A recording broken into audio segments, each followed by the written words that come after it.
Estamos en vivo en ambas plataformas. Gracias.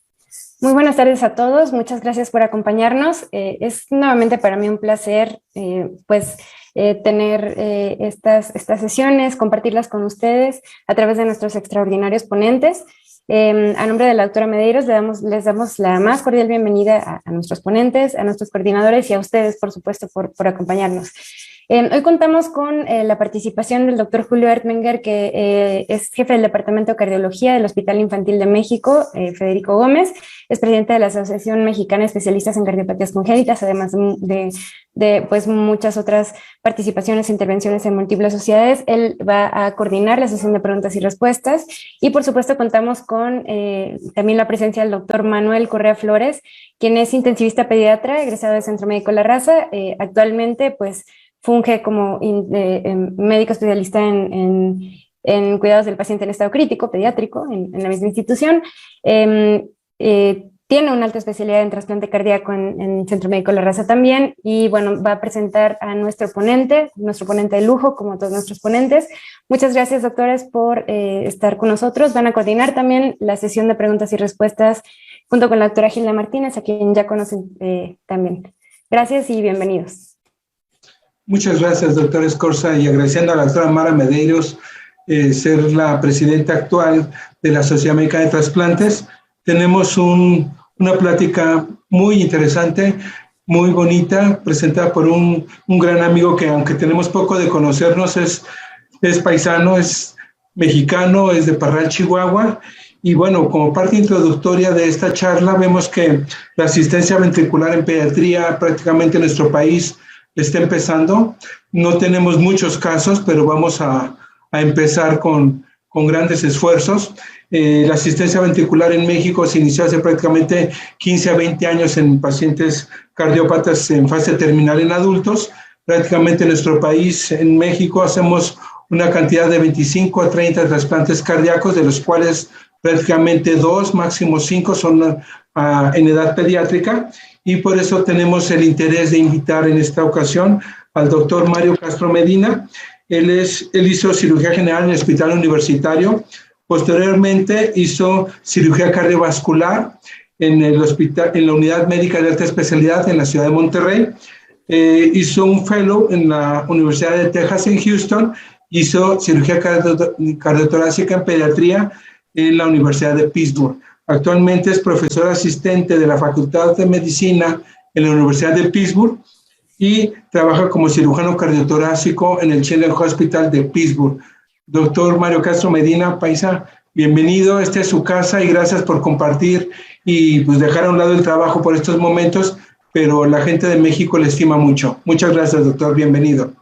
Bueno, le quiero dar muchas gracias al Comité de la Sociedad Mexicana de Trasplantes.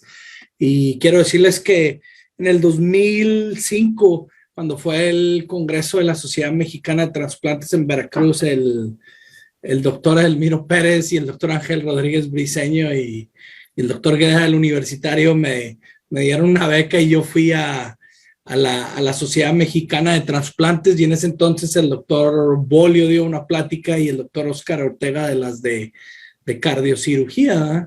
Cuando yo iba terminando mi entrenamiento ahí en el hospital universitario.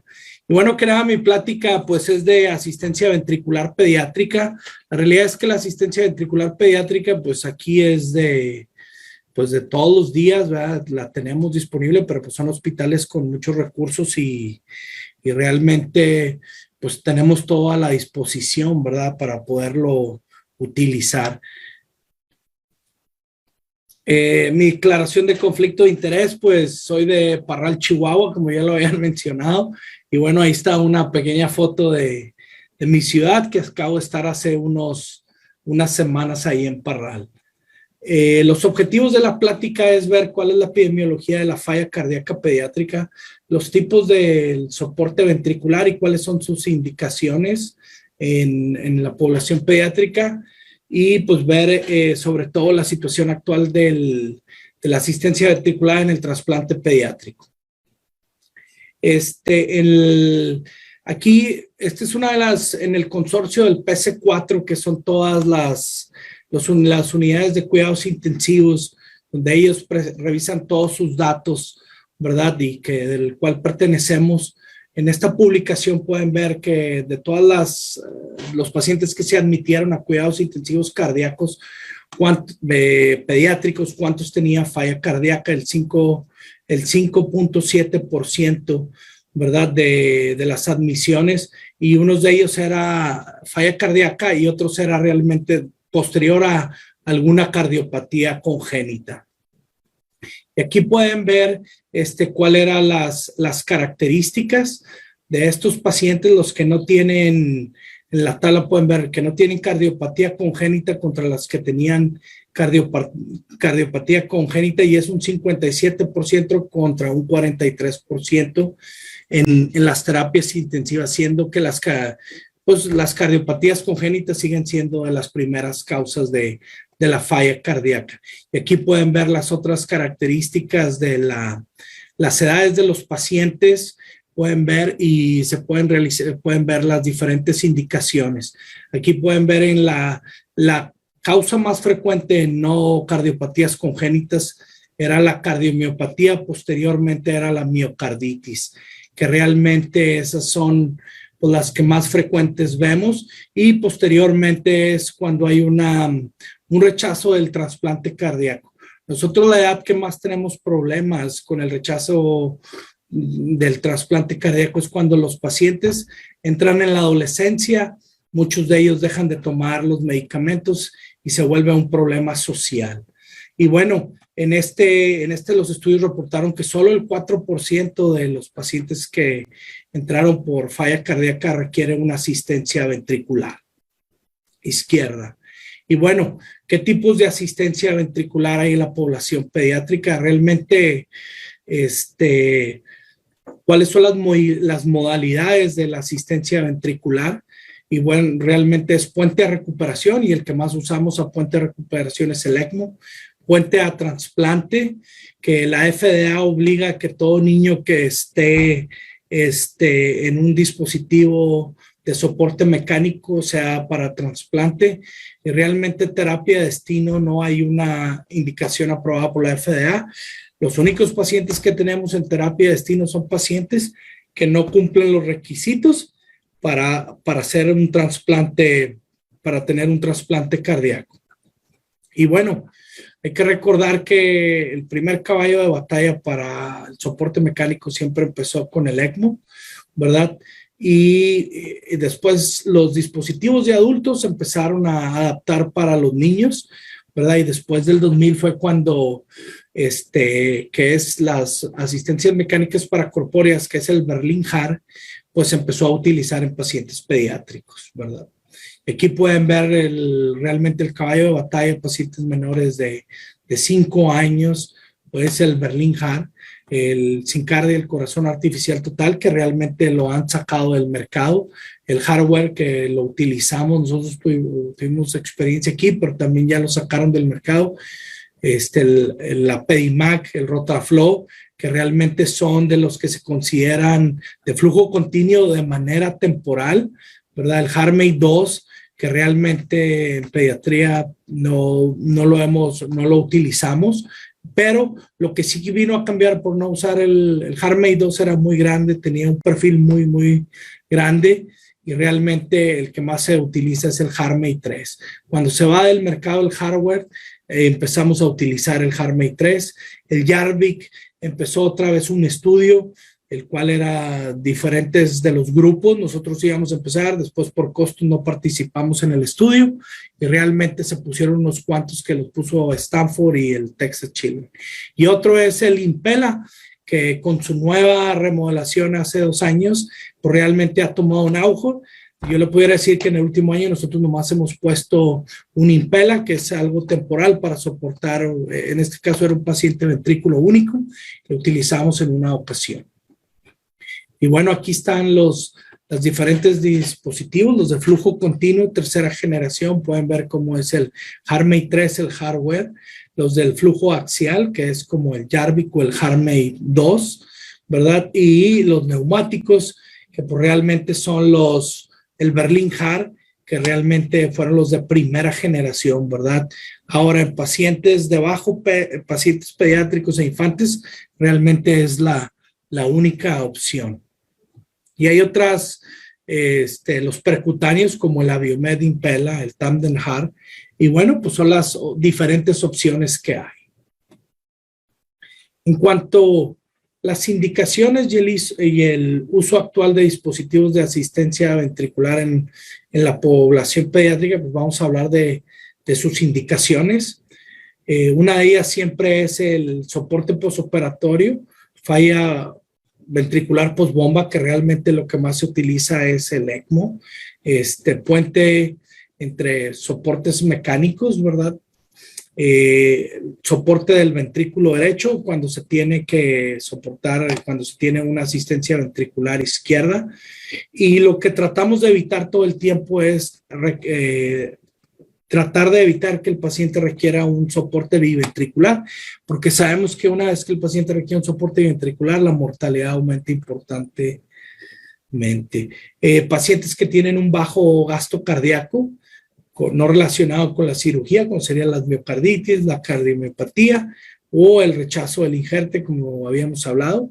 Y bueno, están las diferentes definiciones de los PEDIMACs, ¿verdad? Y que varía mucho en cuanto entre centro y centro al momento de la clasificación, ¿verdad? Realmente esto se trata para cuando menos tener una misma perspectiva a todos los centros. Ahora, la mayoría de los pediátricos, cuando ponemos un soporte mecánico, todos están entre un perfil 1, un perfil 3. Perfil 3 realmente son cuando se decide. De ahí en fuera se trata de evitar la mayoría de las veces.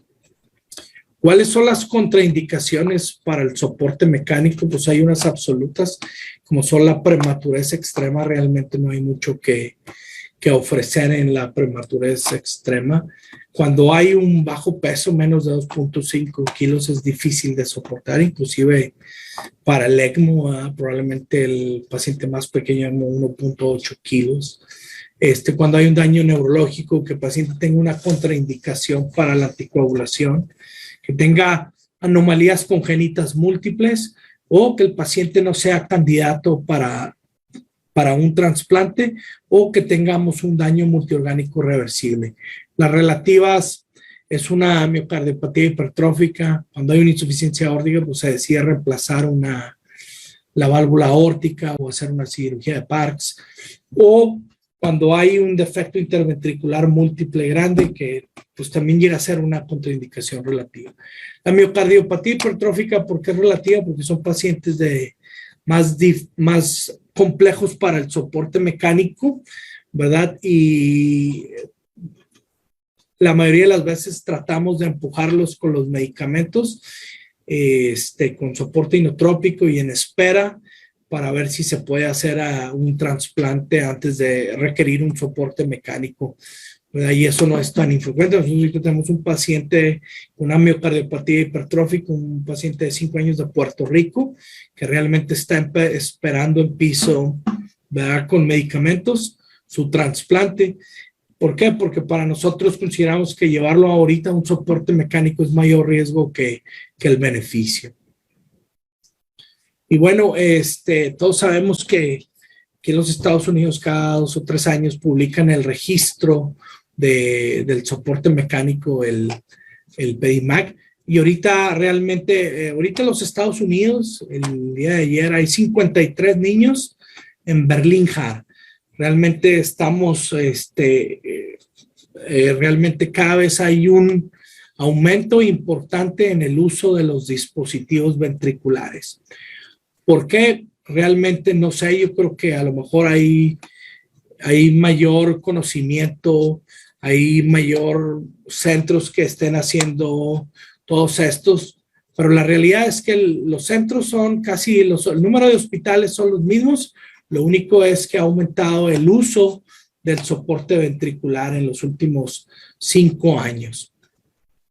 Ahora aquí pueden ver en cuanto a las edades y el peso, las diferentes del soporte mecánico, y ustedes pueden ver conforme pacientes entre 11 y 19 años, realmente usamos que tengan un flujo continuo y que sean como el HeartMate, el hardware, y ustedes pueden ver aquí el número. Pueden ver cómo los pacientes que se usan para corpórea pulsátil son en pacientes menores de 5 años. Es la población que más usamos. Y entre los 6 y los 10 años, en referente al peso, esos son los pacientes que quedan en el limbo, ¿verdad? Porque realmente a veces es muy difícil poder hacer un HeartMate 3 y es preferible en esos casos hacerle un soporte con un Berlin Heart. Aquí pueden ver los diferentes pesos en cuanto al reporte. Los diagnósticos, igual podemos ver dependiendo las edades, cuando son las cardiomiopatías, ¿verdad? La mayoría de ellas son cardiomiopatías dilatadas y ustedes pueden ver en los pacientes que tienen un flujo continuo, que son implantables, ¿verdad? Y aquí pueden ver en cuanto a los pacientes que tienen ventrículo único, tienen el mayor número de pacientes con bombas paracorpóreas pulsátiles, ¿verdad? Y eso habla de las características anatómicas de los diferentes pacientes. En cuanto a las estrategias de las asistencias, ¿verdad? Ustedes pueden ver cómo la mayoría de los se trata de solo tener un soporte ventricular izquierdo. Hay unos que nomás pudieran requerir un soporte derecho, que son realmente muy pocos, pero la realidad es que los pacientes que tengan un soporte biventricular, pues son mucho menores, ¿verdad? Y se trata uno de evitar. Ahora, en pediatría, el uso del corazón artificial total, fueron pocos casos que se usó el Syncardia, ¿verdad? Y aquí pueden ver cómo en este fue un total de 6. Aquí están las diferentes indicaciones y la mayoría fue puente a trasplante, ¿verdad? O fuente, como pueden ver, terapia de destino son los muchos menos, ¿verdad?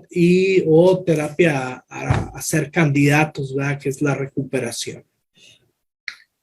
Ahora, la explantación, pues son mucho menores, ¿verdad? Para recuperación, como pudieran ver.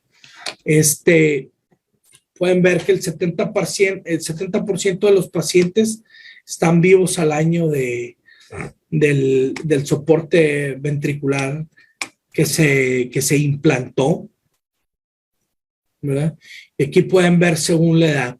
Ahora, en pacientes menores de 6 años tienen menor sobrevida. Y no se diga los pacientes que son menores de 1 año son los que tienen mayor mortalidad, y es donde entra, porque realmente el negocio del soporte ventricular, porque realmente pues para las grandes empresas es un negocio, pues no es lo mismo el volumen que hay en los adultos que el que pudiera haber en los pacientes pediátricos, ¿verdad? Entonces eso es lo que hace que no haya completamente una tecnología establecida. Ahora, yo no sé si ustedes recuerdan la gente que hizo, los cardiólogos pediatras o terapia pediátrica, cuando hicieron el Pumpkin Trial, que querían que se diseñara una asistencia ventricular pediátrica. Lo que pasó es que realmente las empresas, por decir, cuando la Universidad de Pittsburgh tenía el PediaFlow hardware, lo compró y lo que hizo fue realmente sacarlo del mercado y que no se hicieran los últimos estudios para que tuviera el software, ¿verdad? Porque competía con el hardware y que pudiera hacer un soporte y que pudiera brincar también para el soporte de adultos. Y como ellos ya habían gastado un dinero muy grande en el soporte mecánico, en el hardware, realmente lo cerraron, ¿verdad? Y eso habla que realmente, por eso los pacientes menores de 1 año, 1 año, 6 años, no hay mucha tecnología, no hay mucha estrategia y sigue siendo el Berlin Heart lo que más frecuente se utilice, ¿verdad? Aquí pueden ver cómo según el dispositivo, ¿verdad? Y pueden ver las paracorpóreas continuas, que en ese caso son las que se usa la CentriMac, puede ser la Rotaflow, ¿verdad? La paracorpórea pulsátil como el Berlin Heart, pero de las más que hay aquí es las que son implantables continuas como el Harmony Hardware, y realmente la edad que son esos pacientes, que son estos verdes, son en los pacientes arriba de 6 años, ¿verdad? Entonces, ¿cómo puede ver que, y realmente por eso los números son mucho más favorables para estos pacientes, ¿verdad? Que el 90% de los pacientes con este tipo de dispositivo implantables con flujo continuo, pues están vivos al año, ¿verdad? Ahora aquí según el perfil que tenían, ¿verdad? Y la mayoría que eran cuando estaban en un choque cardiogénico, pues eran los pacientes que tenían realmente mayor mortalidad. ¿Cuáles son los desafíos en el uso de las asistencias ventriculares? Pues principalmente son los pacientes con las cardiopatías congénitas, más que las cardiomiopatías, ¿verdad? Y en este mismo estudio aquí se puede ver cómo los pacientes que tienen cardiopatías congénitas tienen mayor mortalidad, ¿verdad? Y tienen menor sobrevida conforme a los meses de implantado a comparación de las cardiomiopatías, ¿verdad? Igual aquí comparamos las cardiomiopatías con las cardiopatías congénitas y se puede ver aquí en la tabla, ¿verdad? Ahora pueden ver aquí cómo después del trasplante a los 12 meses, ¿verdad? Los que recibieron el trasplante siguen vivos, y eso habla por la exposición. Un paciente que tiene una cardiopatía congénita, primero que nada, se le trata de hacer una cirugía de reparación, y la transfusión puede ser mayor, y lo que lo va exponiendo a todos los anticuerpos, y lo que hace que tengan todos, lo hace más propenso al rechazo, a la isoinmunización, y más si utilizamos homoinjertos, ¿verdad? de donador de cadáver, eso pues aumenta la isoinmunización. Y bueno, uno de los desafíos importantes es la asistencia en el paciente con ventrículo único. Y la realidad es que, por decir, en los estudios cuando se realizó el Berlin Heart, que es el más común usado en los pacientes con ventrículo único, pues eran los pacientes que tenían inclusive mayor mortalidad y una menor sobrevida que los pacientes de una asistencia ventricular. Y la otra pregunta es el estadio, ¿verdad? En que están. Un paciente que está en un estadio de ventrículo único, que es la primer cirugía de la etapa, cuando tienen una fístula sistémico pulmonar o que tiene un bandaje, lo hace más difícil que el paciente que tiene un Glenn. Y yo pienso que de las tres, porque el paciente para Fontan es el más difícil de soportar. Yo creo que el más fácil es el del Glenn, porque al final de cuentas se soporta el ventrículo único y se mantiene el flujo a través del Glenn. Aunado así, pues siguen siendo pacientes que tienen mucho mayores riesgos.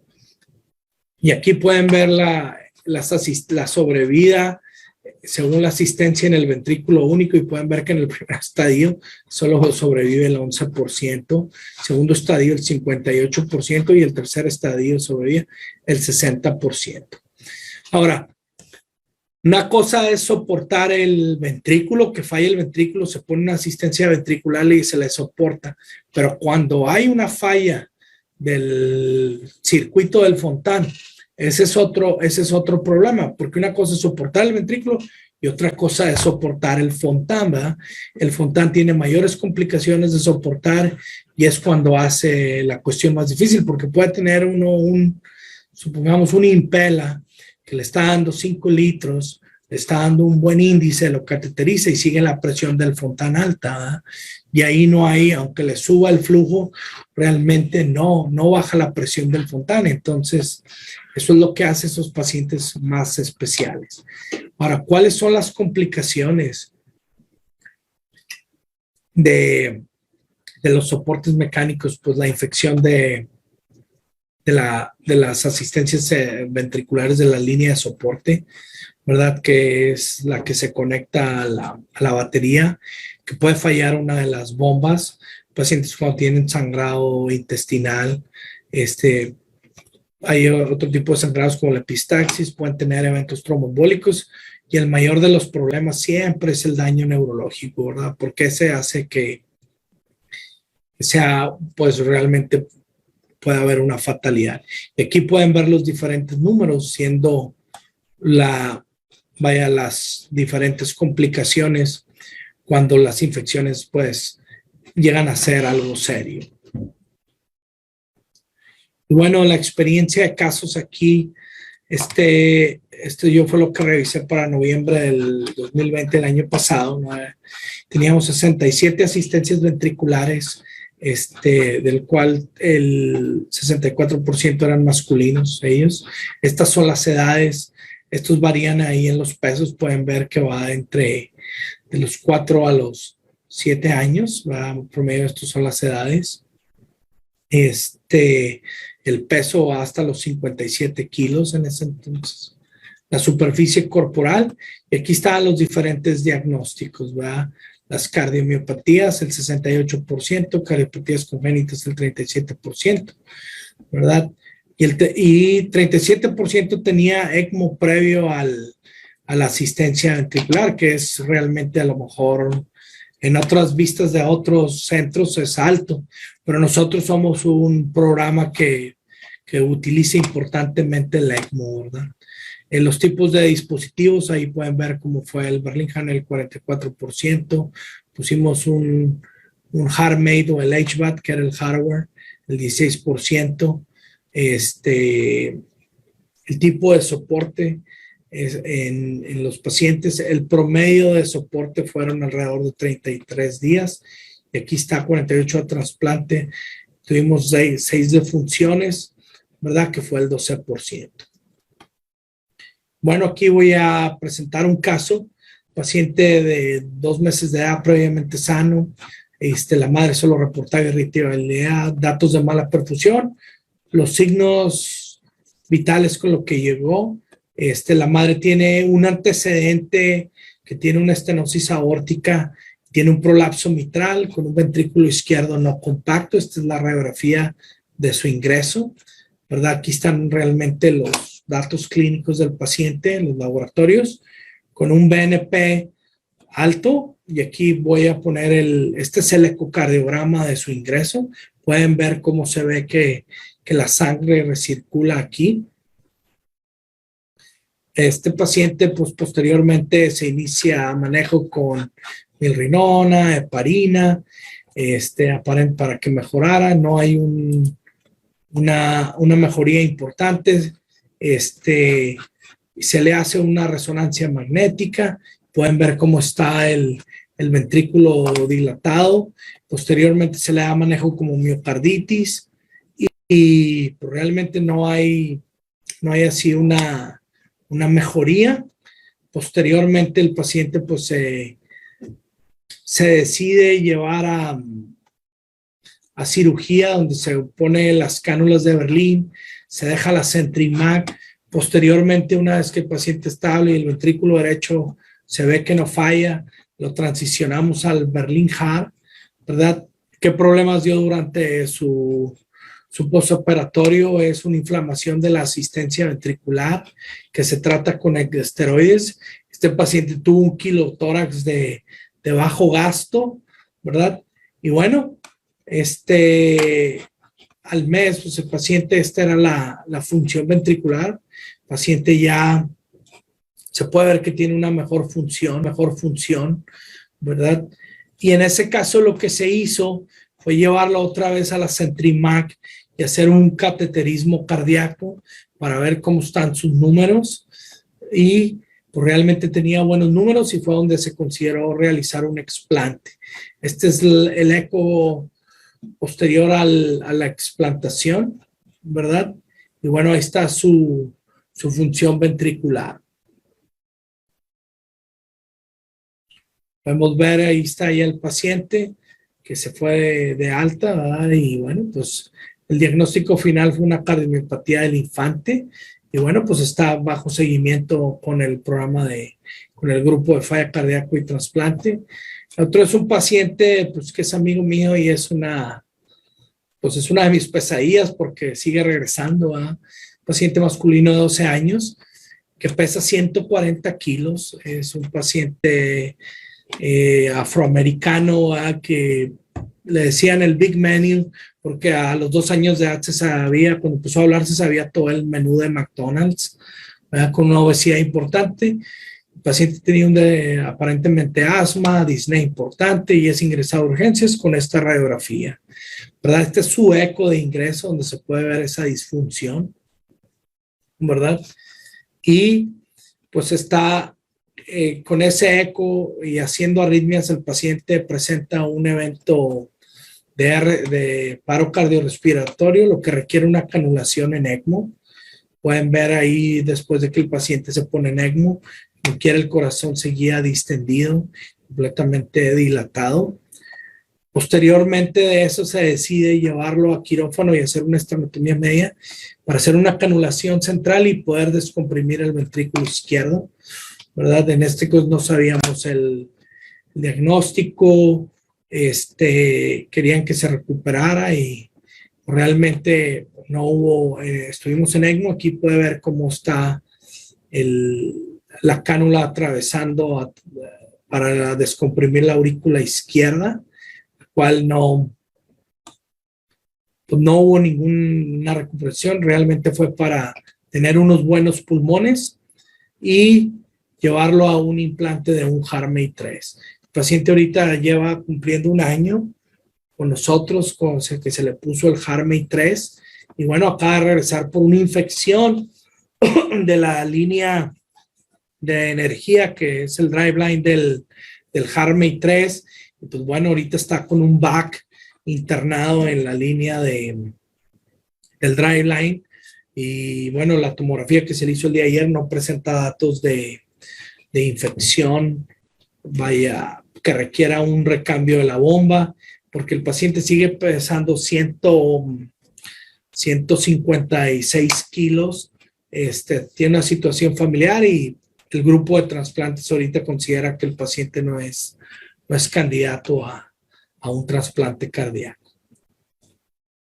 Aquí pueden ver cómo se ve el HeartMate, la bomba donde está la porción de la cánula que descomprime el ventrículo izquierdo. Aquí pueden ver el flujo de la cánula donde está posicionada. Aquí se ve. Pues realmente no corre este video.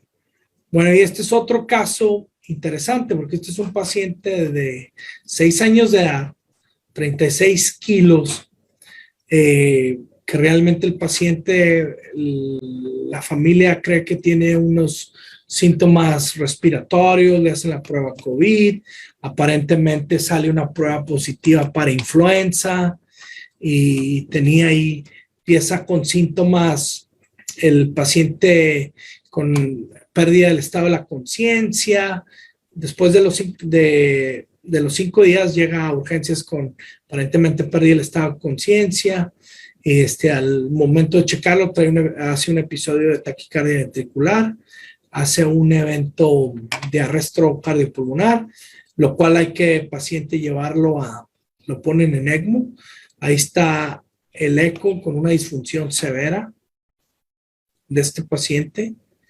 Ahí se puede ver cómo está la insuficiencia de la válvula mitral, unos pulmones congestivos, ¿verdad? Y bueno, aquí está el paciente después de que esto se pone en ECMO, el pulmón presentaba colapso del pulmón, ¿verdad? Se trata de recuperar en ECMO, no hay después de correr 7 días en ECMO, no hay recuperación del ventrículo, ¿verdad? A pesar de estar en ECMO, seguía así. Pueden ver ahí cómo está. Y posteriormente se decide llevarlo a colocar cánulas del Berlin Heart. El paciente presentaba problemas de oxigenación porque antes de esto estaba el pulmón izquierdo colapsado, se queda la cánula venosa en la aurícula derecha, posteriormente se retira. Y bueno, este es el eco posterior a paciente, ponerle las cánulas de Berlín y pueden ver cómo se ve descomprimido ya su ventrículo izquierdo.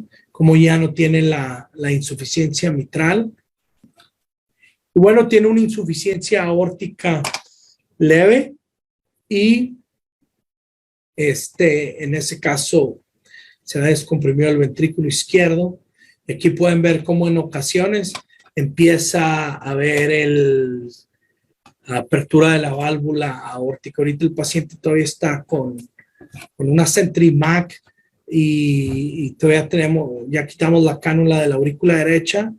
Ya se retiró el oxigenador y realmente está ahorita para completar todo su diagnóstico. Se le va a hacer una valoración genética. Cuando se hace colocación de las cánulas Berlín, se toma biopsia, que este paciente pues, realmente la cirugía se hizo antier, cuando pusimos las cánulas de Berlín para descomprimir, y pues realmente todavía no tenemos un diagnóstico definitivo. Aquí pueden ver la radiografía del día de hoy, sin la cánula que estaba en la aurícula derecha, solo se ven las cánulas del ventrículo izquierdo, y aquí pueden ver cómo está la cánula de la aorta, drena aquí, que son cánulas del Berlin-Hart, y ahorita está con la CentriMac. Probablemente una vez que los pulmones estén mejor, que tenga mejor oxigenación, que ya se quitó el oxigenador, lo podíamos pasar a Berlin-Hart probablemente el día lunes. Y bueno, pues realmente pues, muchas gracias, y pues ahí está, es la presentación. Muchas gracias, doctor Mario Castro. Realmente fue algo muy, muy placentero escucharlo. Así que recordar es vivir. Nosotros en México tuvimos mucha experiencia con Thoratec en pacientes adolescentes. Tuvimos un paciente que nos mandaron de San Diego para una miocardiopatía dilatada en el Centro Médico La Raza. Lo tuvimos 90 días en Thoratec, un soporte biventricular como puente a trasplante. Le mandan felicitaciones el doctor César Escaneno y un amigo mutuo que es Sergio Ruiz. Le mando muchos saludos y felicitaciones. Tenemos la primera pregunta, doctor Julio Edmeyer. Está en el chat, si lo gusta comentar. Si prendes tu micrófono, Julio, porfa. Hola, ¿qué tal, Mario? Pues felicitarte por la plática. Déjame ver la primera pregunta que está en el chat, dice. En lo que encuentro esa pregunta, Mario, quisiera hacerte una pregunta de interés. Primero, felicitarte, como siempre, tus pláticas muy didácticas, muy prácticas y de mucho aprendizaje, y eso en temas difíciles, eso nos facilita mucho todo. Así es que muchas gracias. La pregunta que te quisiera hacer es, mencionas que en tu experiencia el soporte ventricular está en 33 días, más o menos. Y la pregunta va encaminada a la problemática que tenemos. La experiencia en el hospital infantil empezó en el 2016. El grupo de cirujanos cardiovasculares, liderado por el doctor Bolio, puso el primer Berlin-Hart y se trasplantó la niña a los 3 meses. Pero entre que nosotros enlistamos al paciente para trasplante cardíaco y llega el corazón, hay un tiempo muy largo en nuestra experiencia, a veces 6, 9 meses en promedio. ¿Cuál es ese tiempo en Estados Unidos? En el grupo de ustedes, ¿cuál es ese tiempo? Es decir, ¿en cuánto tiempo tienen disponible el órgano para hacer el trasplante? Bueno, nosotros, antes, cuando cambió el UNOS hace 2 años, la UNOS, a nosotros sí nos afectó, porque el área de West Virginia, que es un área rural, hay muchas armas. Nosotros teníamos mucho donador pediátrico de ese tipo de pacientes. Entonces, ahora que se abre el pool, pues ya porque antes se repartían por áreas, entonces ahora ya dependiendo de la lista, todos compiten. Entonces, si Texas, California decide venir hasta acá por un corazón, aunque le cueste 5 horas, pues puede venir. Entonces ahora lo que estamos viendo que algunos de nuestros pacientes, y más los pacientes bebés, ¿verdad? Los que, por decir, tenemos un hipoplásico que se le hizo el Glenn y está esperando. Y ya lleva aquí en Milrinona esperando aquí lleva 4 meses, ¿verdad? Tenemos una niña de Puerto Rico que duró 2 meses, pero porque realmente ahí fue ahora cuando cambió, te podría decir que el promedio son alrededor de 4 meses esperando ahorita. Pero cuando yo era fellow, llegamos a tener un hardware que duró 2 semanas. 2 semanas. O sea, ahí dice, oye, apenas está rehabilitado, pero es un corazón muy bueno, ¿eh? Entonces, son de las cosas que a nosotros sí nos perjudicó el cambio de la UNOS, ¿verdad? Cuando cambian la distribución geográfica. Perfecto. El doctor Carlos Alcántara, que te manda a saludar, te felicita también y tiene 2 preguntas. Ajá. La primera es, en su experiencia, ¿qué lesiones neurológicas han tenido asociadas a Berlin Heart? Nosotros realmente, pues hemos tenido daños motores, ¿verdad? Que hacen eventos isquémicos, ¿verdad? Eso es lo que hemos tenido. Sangrados, realmente no. La mayoría han sido eventos embólicos, hemos tenido, ¿verdad? Ahora, en los últimos años que tengamos que realmente destetar o dar cuidado paliativo, pues no hemos tenido, ¿verdad? Y la segunda pregunta de Carlos Alcántara es en relación a resistencia heparina y uso de bivalidurina, ya que en México tenemos poca disponibilidad o difícil disponibilidad de esta segunda. Bueno, lo que aprendimos de los adultos cuando empezaron ellos a dar RI3 y el hardware, que todos los adultos usan la bilirrubina, entonces ahora todos nosotros, todas las asistencias ventriculares las usamos Vyvanse. Es más cara, es más difícil, pudiera ser, decir, oye, pues, pero bueno, ¿qué es lo que recomiendan ahora? Todo el mundo quiere disminuir y sacar las publicaciones del grupo de Cincinnati donde dice que tienen menor eventos neurológicos con la bilirrubina, pero es mucho más cara, ¿verdad? Entonces, pues ahí es riesgo-beneficio, ¿verdad? Ahora, en México realmente no sé si, o sea, la tenemos que pasar por debajo del túnel del Chapo, ¿no? Digo, no sé, hay muchas de esas cosas que entran en esos conceptos, ¿verdad? De ciertos medicamentos.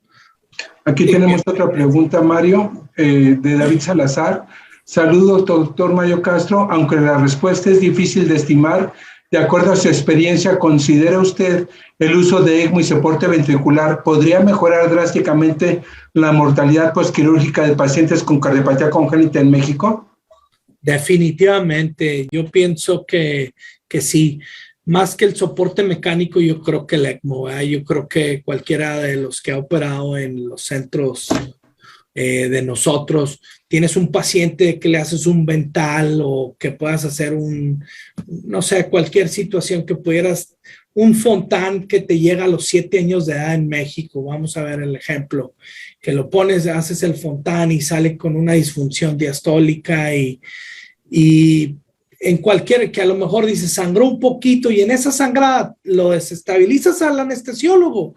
Por más bueno que sea tu anestesiólogo, puedes batear para regresarlo, le va a pegar y a lo mejor dices, bueno, pues ya para el sangrado tráiganse el ECMO, lo dejas 24 horas, lo sacas y puedes cambiar eso. Nada más que una vez que tienes el ECMO, abres la puerta a muchas cosas, ¿verdad? Se va a evidenciar problemas residuales,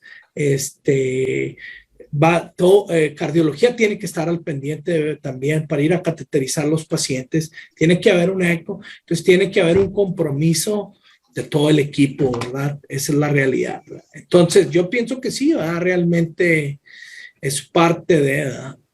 Oye, Mario, una pregunta más en cuanto a costos. Ya las aseguradoras han cubierto pacientes con ECMO en México.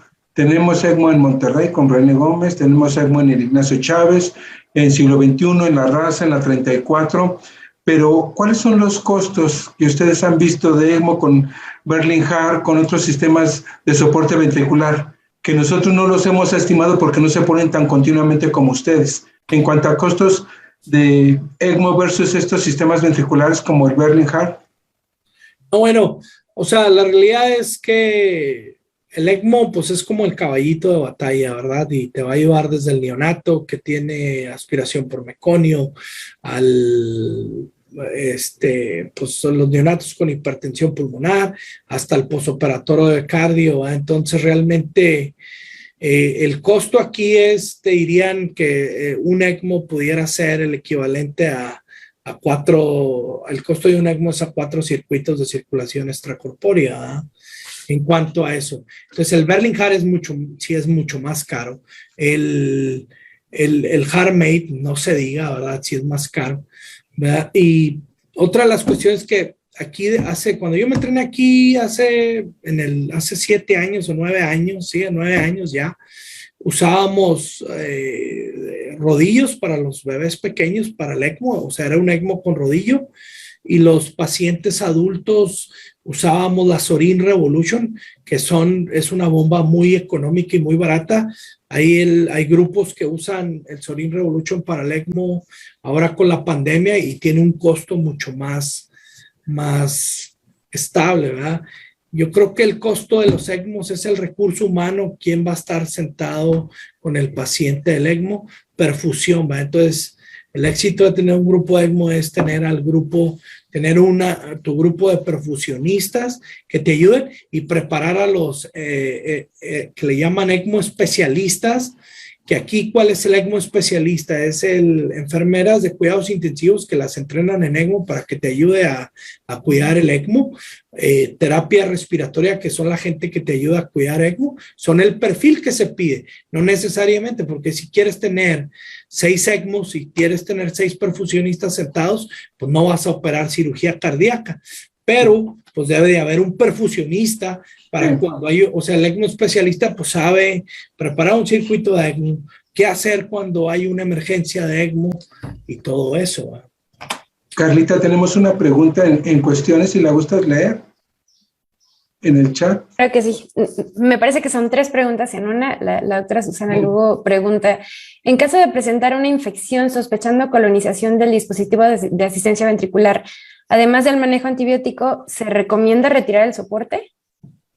Esa es la primera. Si pues ya está infectado y ya hay datos de trombos, pseudoaneurismas u otras cosas ahí, pues hay que hacer un explante total. Si hay gas o ya infección que viene de pus y se ve en la tomografía en el soporte ventricular, sí se tiene que hacer un cambio del soporte ventricular. Ahora, habría gente que diría que si no quieren o que era muy complejo el paciente, hay gente que lo ha publicado, ponen el aumento ahí y lo dejan con antibióticos de por vida. Si es un paciente adulto, muy frágil, todo, pues esas son las otras opciones que han considerado. O el infectólogo le diría, bueno, por decir, este niño que tenemos con la infección aquí que hizo un granuloma y no se lo cuida y quiso jalárselo en un intento ahí, un problema familiar.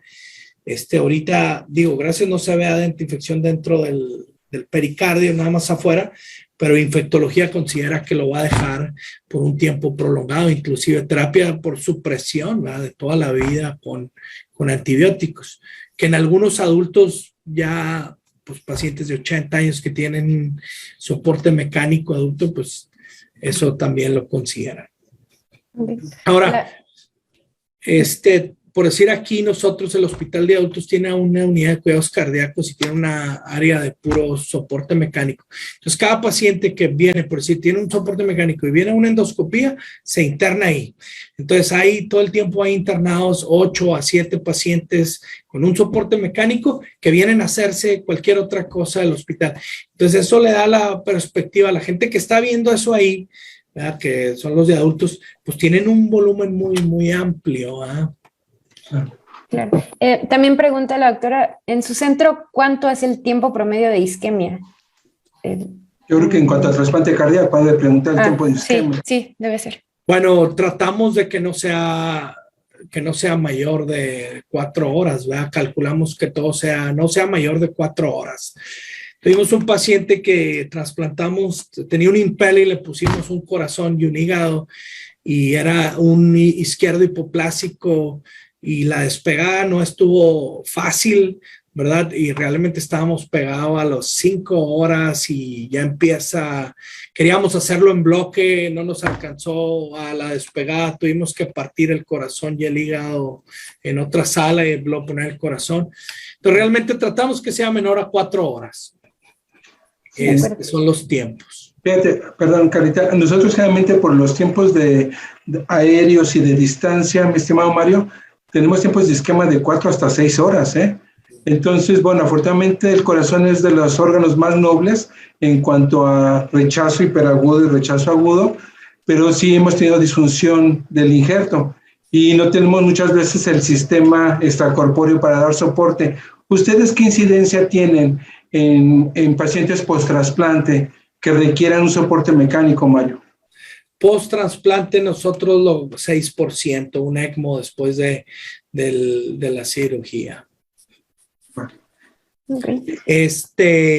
Y bueno, aquí hay el registro científico que no sé si lo han visto, el Scientific Report que la familia puede ver y cada centro ve, nomás que como no habla de trasplantes, ahí viene cuántos trasplantas por año cada centro, cuáles son los resultados, cuál es su sobrevida un año, porque realmente las familias pues son como, ¿qué dice? Somos proveedores de servicio y ellos son los usuarios, ¿no? Es como lo llaman, así sería la traducción, ¿no?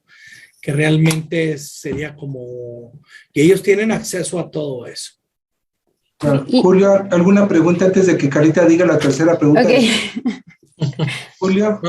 No, si quieres, Carlita, dile. Nada más, el doctor Octavio Lerma, Mario, te manda a saludar desde Chihuahua, no sé si de Parral también. Eso es todo, paisa. Carlita, si das la tercera. Sí. ¿La otra?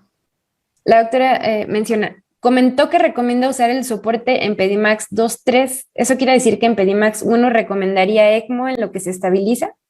La mayoría de las veces nosotros sí, a menos que el paciente pues, esté con inotrópicos ya intubado y se mantenga estable, pues realmente lo puede llevar a quirófano. Pero la mayoría de esos están en choque cardiogénico, el intensivista te lo voy a intubar y en la pura intubada la presión cae y ya dices, o sea, aquí no piensa, vámonos, ponlo en ECMO y ya, o sea, un niño de esos, si le dan masaje y no lo pusiste, no hay, ¿verdad? Aquí, es que desgraciadamente a veces practicar la medicina debajo del Río Grande es mucho más difícil, ¿verdad? Eso es lo difícil, ¿verdad? Que allá tú les dices, ármenme una bomba y no, que por qué vas a gastar y acá tienes todo armado y se acabó, ¿verdad? Y a veces dicen, échale sangre, dicen, a mí me cuesta, ¿por qué le echaron sangre? Espérense, ¿verdad? Bueno, mi estimado Mario, nosotros hemos tenido muchos pacientes oncológicos que les dan antracíclicos y hacen un daño cardíaco importante que a veces ya remitió la patología oncológica, pero quedan con daño miocárdico. ¿Ustedes tienen algún paciente oncológico por antracíclicos que le hayan puesto dispositivo? Obviamente ya está en remisión oncológico y no tiene metástasis. Fíjate que no, tendría que checar los datos, pero sí recuerdo que hemos trasplantado, ¿verdad? Y una de estas niñas a los 6 años regresó a un tumor cerebral. Entonces, pero bueno, tienen que estar cuando menos en remisión y si está en falla cardíaca, pues sí se considera candidato a un dispositivo, ¿eh? Y tiene que haber pasado cuando menos que 2 a 3 años de remisión para que el grupo lo acepte. Informándole a la familia que puede tener una recurrencia. Claro. Nosotros tuvimos mucha limitación con balón de contrapulsación aórtica, que es exclusivamente de adultos. La edad más pequeña que han puesto ustedes un balón de contrapulsación, mi estimado Mario, 12 años para arriba. No, aquí nunca he puesto un balón de contrapulso. Sí, porque es lo que acá... Julio, ¿alguna otra pregunta que tengamos por ahí? Déjame revisar el chat. Mario, en lo que busca Julio, nosotros ahora en COVID tuvimos un repunte de uso de ECMO pulmonar.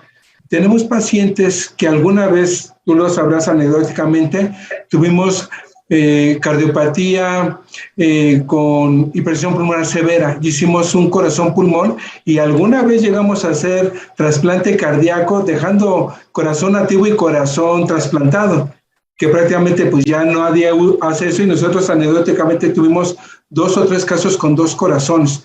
En el caso de corazón-pulmón, el uso de sistemas ventriculares, ¿qué experiencia tienen ustedes, Mario? El uso en el paciente que se trasplanta corazón-pulmón. Con HP severa, pues. Realmente te puedo decir que en los últimos 10 años hemos hecho como 4, ¿verdad? Y 2 de ellos corrieron ECMO después de la cirugía. Uno era un niño que había tenido un switch previo, que se le había hecho una decorticación y estuvimos en ECMO casi por 7 días y te puedo decir que tuvimos un sangrado por 48 horas. O sea, yo era fellow y realmente lo reoperamos por sangrado de la pleura. Estuvimos aquí realmente 8 horas, ¿verdad? Entonces, los otros eran pacientes de 4 años. Realmente que yo decía, cuando yo vi la primera vez que vi el trasplante de corazón-pulmón en bloque, que no, hombre, pues está bien fácil, era un niño HP severa, 4 años, nomás le cambiamos en bloque. No, hombre, dije, esa es una chulada. Después vi el otro, dije, bueno, ya entiendo por qué la mortalidad y todo eso, ¿verdad? Ahora, nosotros aquí, Pittsburgh es una ciudad que sí se hace mucho trasplante.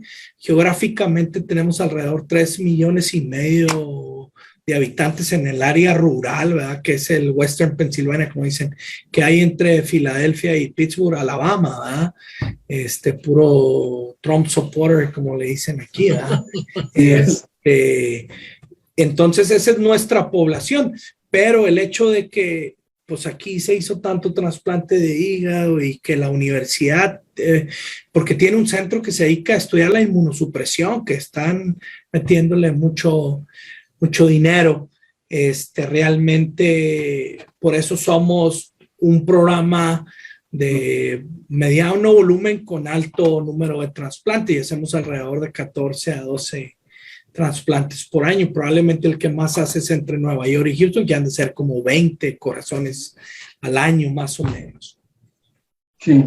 Carlita. Doctor Mario Castro. Ahí va.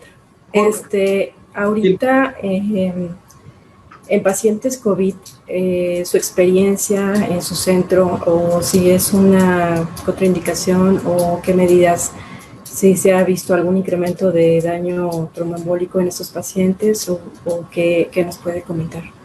Mire, nosotros en pediatría realmente no tuvimos tanto paciente COVID. Los pacientes que tuvimos muy graves eran pacientes que tenían neoplasias, los de mato-onco, que nos hablaron a poner en ECMO para COVID y tenían alta mortalidad, ¿verdad? Eran los que, puedo decir que los COVID primeros que pusimos eran esos pacientes.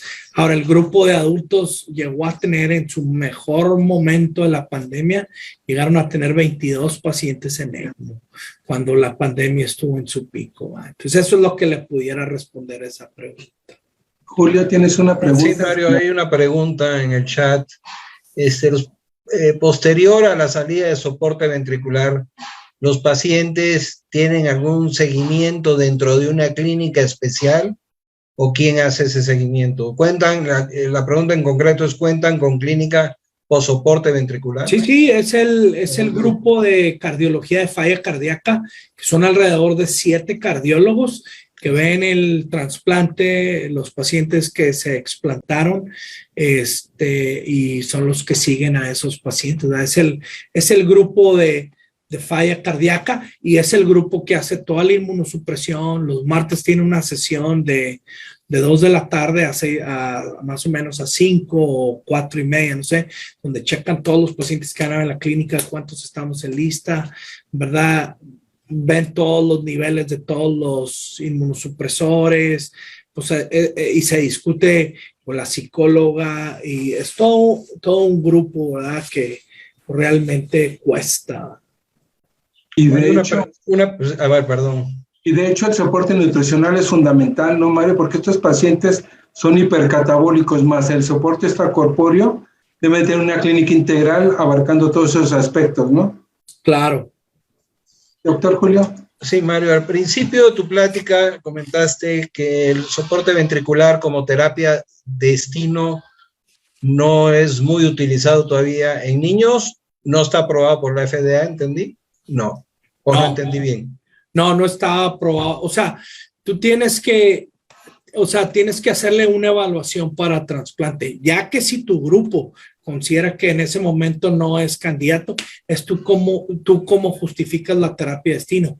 Claro que si tienes un paciente oncológico, por decir que hablan, que le dieron quimioterapia y todavía no tiene reacción, lo puedes dejar en el soporte ventricular por años, ¿verdad?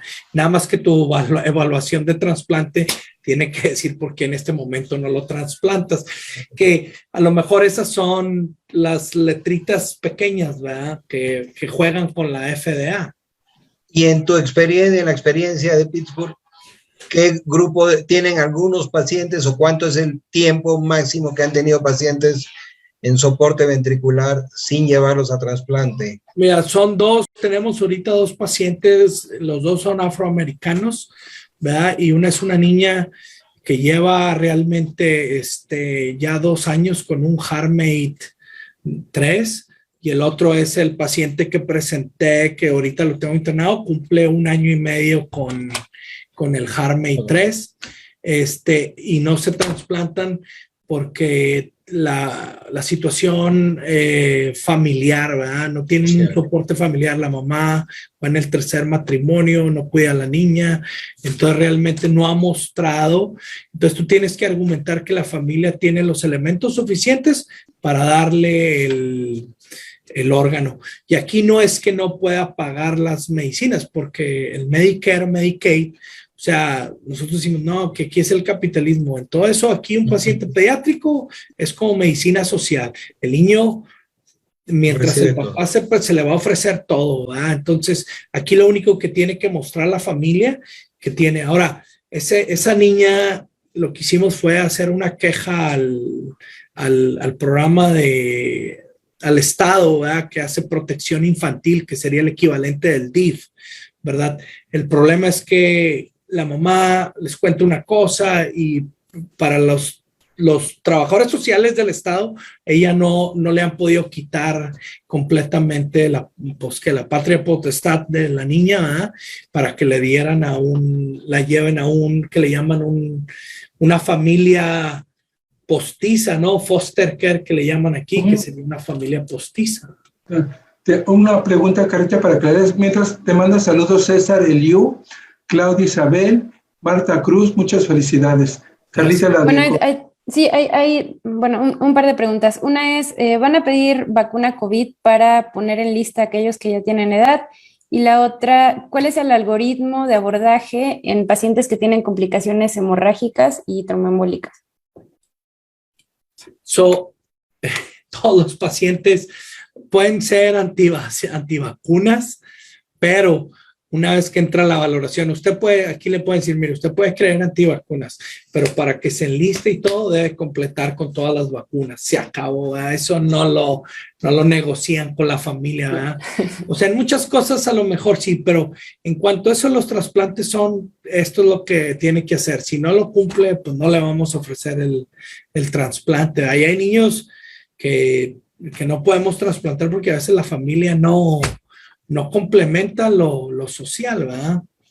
Claro. Entonces, eso aquí, los antivacunas, ok, usted puede creer que no las vacunas, pero si quiere que lo trasplantemos, va a ser lo que diga el protocolo de trasplantes.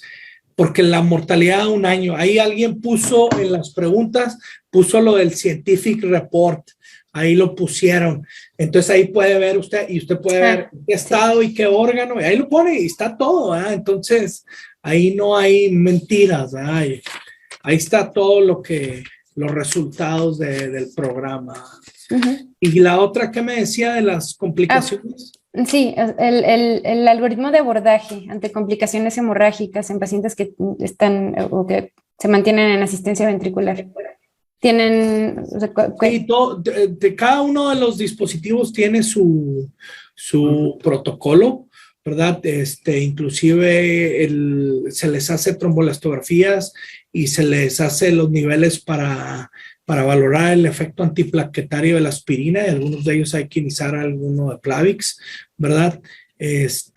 Normalmente hace 2 años cambiamos, casi realmente no usamos heparina, usamos la bilibarubidina, que es más cara. Realmente hubo aquí controversia, ¿verdad? Porque la farmacia decía que era muy cara y que lo tenía que autorizar hematología y que sí, que no. Y bueno, pues realmente se hizo el cambio, ¿verdad? Para los pacientes con el soporte ventricular. Y como los adultos cambiaron todos los Harmony 3, todos lo usan, pues realmente por eso cambiamos, ¿verdad? Una pregunta, Mario, ya estamos cerrando, pero ¿alguna vez Toratec puso su backpack y eran soportes ventriculares que el paciente andaba como externo? ¿Sigue ese programa con ustedes? Los Harmony 3, estos pacientes se van a su casa, sí. Los Berlin Heart, bebés pequeños, menores de 5 años, no. O sea, esos los dejamos aquí internados todavía. A menos que tuvimos un paciente que era un paciente japonés que tardó un largo tiempo aquí esperando, y ese sí se iba aquí al Ronald McDonald. Pero nosotros no hemos dado de alta ningún Berlin Heart.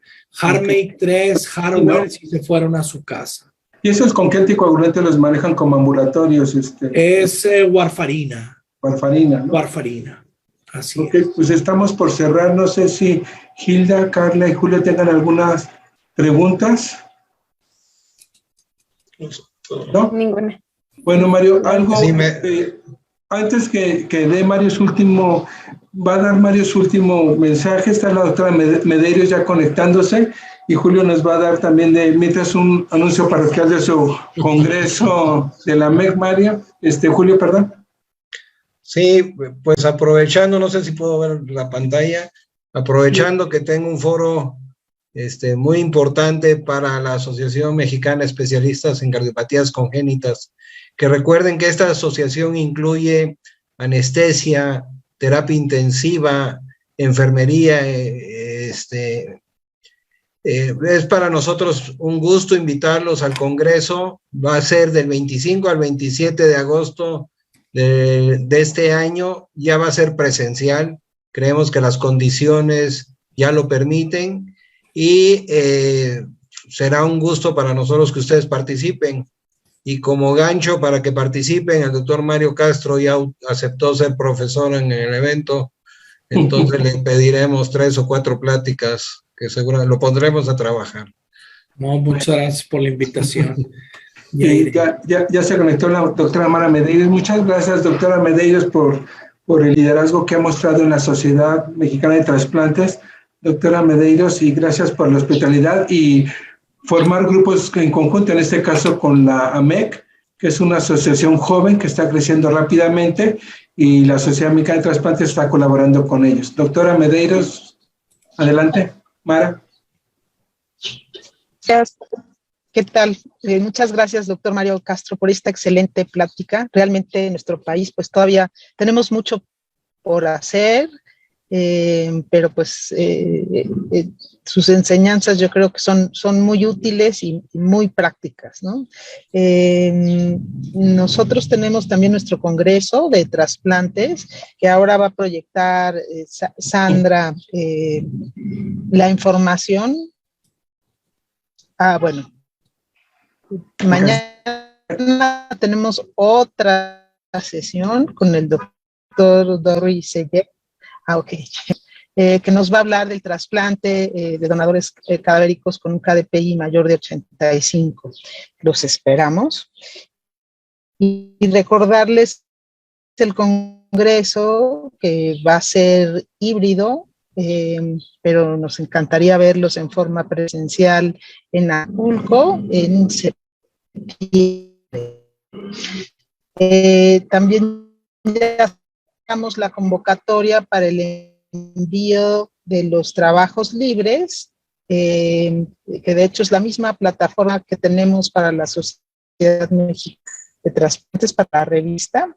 Entonces, cuando quieran todos en esta mesa, doctor Ellinger, un gusto verlo aquí.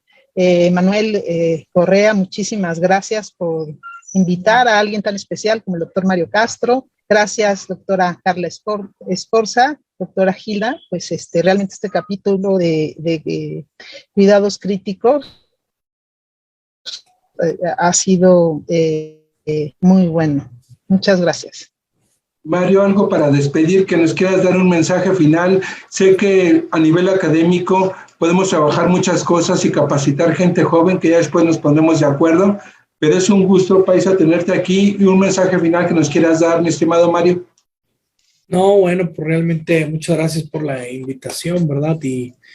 Y pues realmente, ¿qué pudiera yo decir? O sea, todo esto es una medicina, pues a lo mejor muy cara, no sé, ¿verdad? Que requiere mucho esfuerzo, ¿verdad? Y bueno, hay gente haciéndola por años y cuesta, ¿verdad? Yo creo que más en nuestras instituciones públicas llega a ser difícil, ¿verdad? Y bueno, pues siempre, como quiera, pues hay mucho entusiasmo por hacer las cosas, ¿verdad? Que eso es lo importante, ¿verdad? Porque yo creo que el personal humano, hay gente muy valiosa en México, ¿verdad?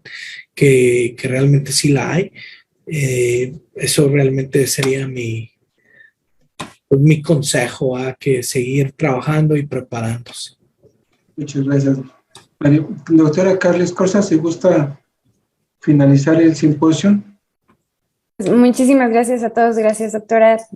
Sin duda ha sido una maravilla que nos dé la oportunidad de poder presentar estas sesiones y otras más. Han sido muy nutridas, muy enriquecedoras para todos. Gracias doctor Correa, gracias doctor Ellinger, gracias doctora Gilda y gracias por supuesto a nuestro ponente. Fue una extraordinaria sesión sin duda alguna. Los invitamos a seguirnos con las sesiones del capítulo y de los demás capítulos.